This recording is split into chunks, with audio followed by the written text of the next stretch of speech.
Olá, pessoal! Vamos dar início à nossa resolução de exercícios sobre análise e interpretação de gráficos.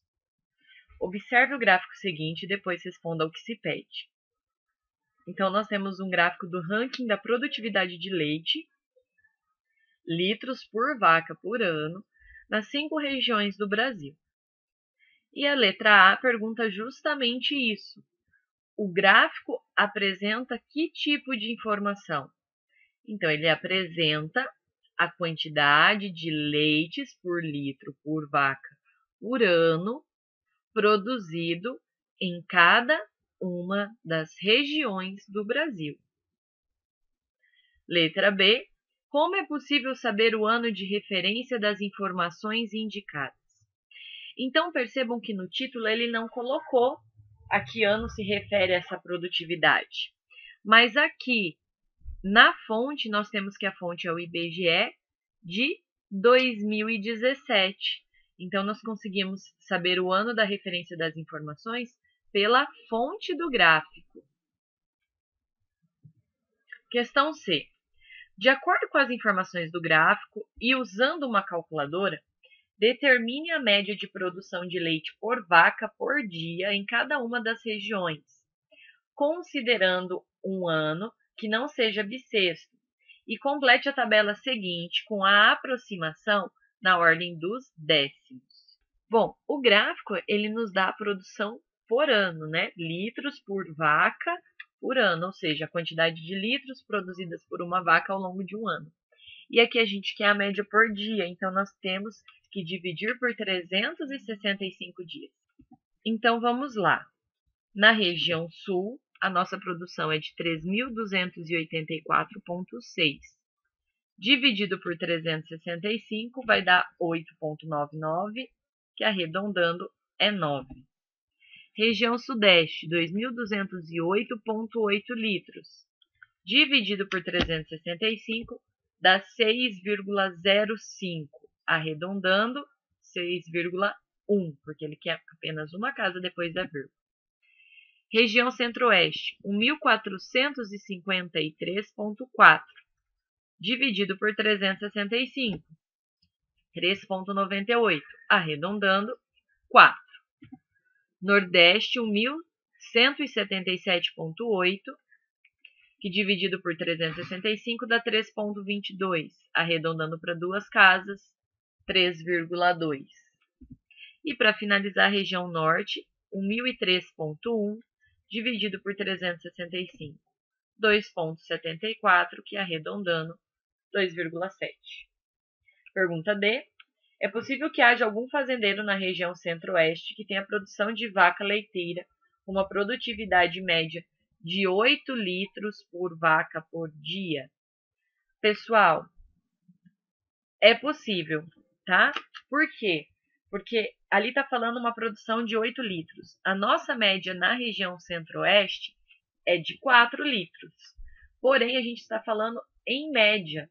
Então, quando a gente fala em média, pode ter sim uma vaca que produza 8 e outras que estejam produzindo menos que 4.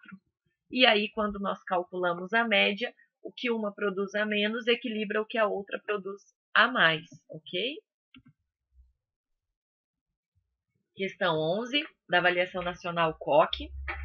Em uma pesquisa sobre preferência por marca de suco, o número de consumidores experimentou 4 marcas diferentes, mas de mesmo sabor identificadas somente pelas letras A, B, C e D.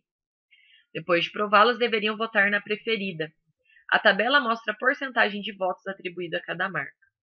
Construindo um gráfico de setores, indique os resultados apontados pela tabela. Deve-se concluir que o setor referente à marca C terá um ângulo central medindo. Então, a marca C teve 20%. Então, 20% do nosso gráfico será atribuído à marca C, ou seja, 20% de 360 graus. Então, nós podemos resolver por uma regra de 3 simples. 360 graus é o meu 100%, e nós queremos saber quantos graus tem o nosso 20%. Então, multiplicando cruzado, 100 vezes x é 100x, 360 vezes 20 é 7.200.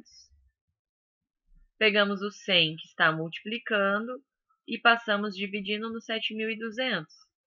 7.200 dividido por 100 é 72 graus. Alternativa C.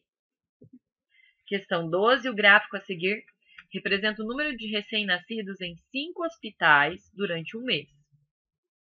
De acordo com o gráfico, é correto afirmar que o número de recém-nascidos no hospital A foi o maior entre os 5 hospitais? Falso. Foi o hospital D, na verdade. A diferença do número de recém-nascidos dos hospitais D e B é exatamente 30. Vamos ver. O D é 80 e o B deu 40. Não, a diferença então é de 40.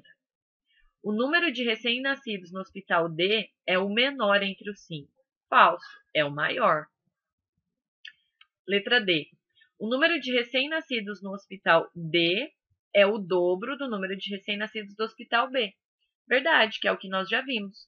No hospital B foram 40 e no hospital D foram 80. Então, o dobro. Questão 13. Em uma campanha para ajudar vítimas de enchentes, as doações vêm de todos os lugares. Veja a tabela com os principais doadores. Construindo um gráfico de setores com esses dados, qual será a medida do ângulo central do maior setor?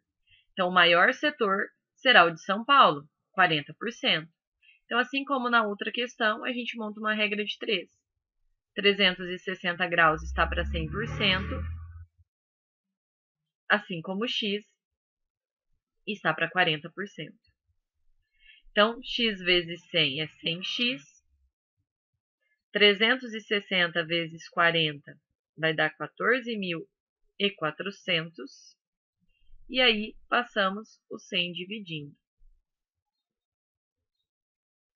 14.400 dividido por 100 é igual a 144 graus. Alternativa B. Questão 14. De acordo com as informações a seguir disponibilizadas em 2019 pela Embrapa, responda ao que se pede. Bom, nós temos ali então os avanços da agricultura brasileira da energia renovável. Então, olha só, nós temos aqui composição da oferta interna de energia por fonte nos próximos 10 anos.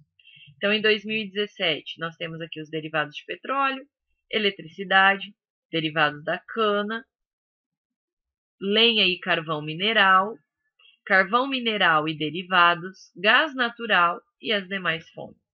E aqui a nossa projeção para 2027, para daqui 10 anos.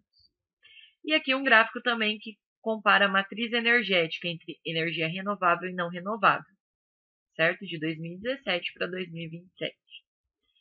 Aí ele está perguntando que tipos específicos de fonte devem crescer de 2017 para 2027. Então, a gente olhando aqui as fontes de energia, ele quer saber quais vão crescer. Então, olha só, derivados de petróleo vai diminuir, eletricidade vai de 17 para 20, então, eletricidade vai crescer, a cana vai de 17 para 19, então também vai crescer, a lenha e carvão mineral 8 para 7, não, gás natural vai de 7 para 6, também não, o carvão mineral e derivados vai de 5 para 5, não vai mudar. E, por último, as demais fontes vão reduzir de 4 para 3. Então, haverá crescimento apenas na eletricidade e nos derivados de cana. E a nossa última questão, o gráfico a seguir, mostra a variação do preço em reais de determinada mercadoria em relação aos meses de janeiro a julho. Com base no gráfico, é correto afirmar que o menor preço da mercadoria ocorreu em março. Falso, né? O menor preço foi em fevereiro. O preço da mercadoria de março até junho sempre diminuiu. Março até junho. Não, houve um aumento aqui no meio do caminho. Desde janeiro, o preço da mercadoria apenas subiu. Falsa também, porque de janeiro para fevereiro já baixou. O preço da mercadoria em janeiro está entre 82 e 84. Verdade, olha só. Janeiro entre 82 e 84. Portanto, alternativa D.